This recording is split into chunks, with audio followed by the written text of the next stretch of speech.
Hello বন্ধুরা, কেমন আছো সবাই?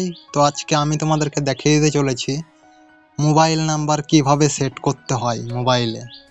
তো আমাদের কি হয়, আমরা যখনই কাউকে ফোন করি এবং তারপরে কিছুক্ষণ পরে আমরা কিন্তু সেই নাম্বারটি আর খুঁজে পাই না, সেই নতুন নাম্বারটি কিন্তু আর খুঁজে পাই না। তো এই ক্ষেত্রে আমাদের কিন্তু সেই নাম্বারটি সেভ করে রাখতে হয়। তো কিভাবে সেভ করতে হয় সেটি আমরা জানি না। তো আজকের এই ভিডিওতে আমি তোমাদেরকে দেখিয়ে দেবো যে কিভাবে ফোনের মধ্যে নাম্বার সেভ করে রাখবা। তো জানতে হলে আজকের ভিডিওটি সম্পূর্ণ দেখতে হবে। তো চলো শুরু করা যাক আজকের ভিডিও। তো এর জন্য যেটি করতে হবে, সবার প্রথমে তোমাদের ফোনের মধ্যেই ফোন অ্যাপ্লিকেশনটিকে ওপেন করবা। এই যে নিচে এইখানে আছে, দেখতেই পাচ্ছ, এইখানেও থাকে আবার এই ভিতরেও থাকে। এইখানে এই যে এইখানে দেখো ফোন লেখা রয়েছে, এই অ্যাপ্লিকেশনটি ওপেন করবা। তো আমি এখানে ওপেন করছি। ওপেন করার পর দেখো এইখানে তোমাদের নাম্বারগুলো সব শো করবে। তো এইখান থেকে তুমি যেই নাম্বারটি সেভ করবা ফোনের মধ্যে, সেই নাম্বারটি এইখানে টিপবা। তো এইখানে দেখো একটা আইকন রয়েছে এইখানে, এই যে এই সাইডে। তো এইখানে ক্লিক করবা।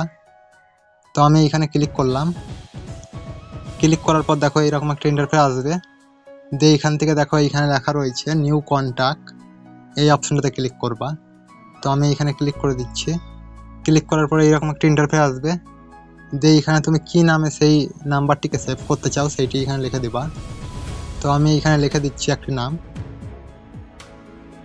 তো ওকে বন্ধুরা, এখানে দেখতে পাচ্ছ আমি কিন্তু এইখানে আমার নামটি লিখে দিয়েছি।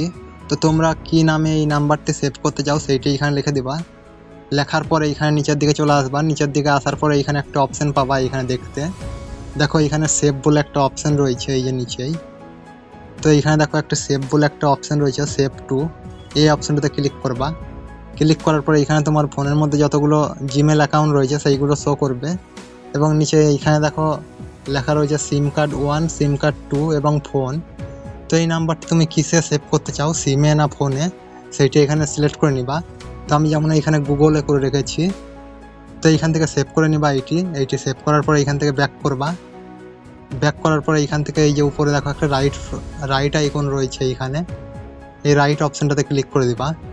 তো আমি এখানে ক্লিক করে দিলাম। ক্লিক করার পর দেখো আমার নাম্বারটি কিন্তু এখানে সেভ হয়ে গেল, এই যে দেখতেই পাচ্ছ। এবারে এই নাম্বারটি আমি কোথায় পাবো, এই নাম্বারটি আমরা এইখান থেকে ব্যাক করে দেব, পুরোটা কেটে দেব। কাটার পর এই নাম্বারটি আমরা পাবো এই যে এইখানে দেখো কন্ট্যাক্ট বলে একটা অপশন রয়েছে, এই যে কন্ট্যাক্ট অ্যাপস, এর মধ্যে কিন্তু আমরা সেই নাম্বারটি পেয়ে নেব। এই যে এইখানে আমি দেখাচ্ছি তোমাদেরকে, এই যে দেখো নাম্বারটি আমি সেভ করে রাখলাম, এই যে দেখাচ্ছে এইখানে। তো এইরকম করে কিন্তু তোমরা নাম্বার সেভ করে রাখতে পারবা ফোনের মধ্যে। তো এই ছিল আজকের ভিডিওটি কেমন লাগলো কমেন্ট করে জানাও। এবং এই রকমই আরও নতুন নতুন হেল্পফুল টিপস পাওয়ার জন্য আমাদের চ্যানেলটিকে সাবস্ক্রাইব করে পাশের বাটনটিকে অন করে দাও। দেখা হচ্ছে পরবর্তী একটা নতুন ভিডিওতে।